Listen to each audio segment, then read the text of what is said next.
This film is one of the first queer romances to be majorly distributed. How do you feel this film might influence the major distribution of other queer stories?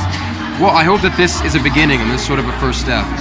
I think that, movies like this don't come around often. So, in success, I think it's everyone's success. So if this film is successful, you'll be seeing a lot more stories like it. Yeah, for sure.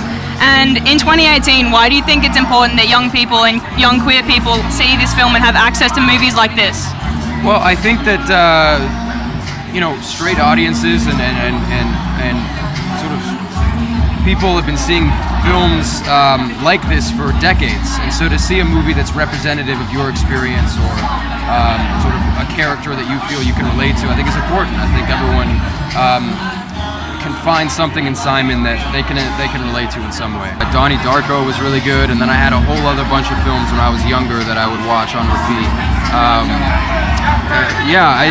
Movies are sort of an escape and a way to sort of allow yourself to leave for a couple of hours. I think that this movie in particular does a great job of that as well. Yeah, great. And was there a particular movie, moment or person that inspired you to pursue acting?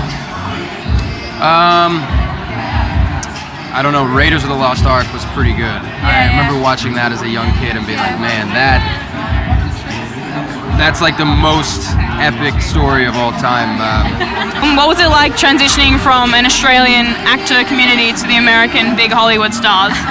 Well, it's funny. I started acting really late. I mean, relatively late compared to a lot of actors. My first acting class was when I was 18, and at the end of that year I had some US managers, and then I think it was like not too long after that I was cast in 13 Reasons Why. So I never had the opportunity to do anything here in Australia, but I think that the projects I've been able to be a part of are something I feel very grateful for. Yeah.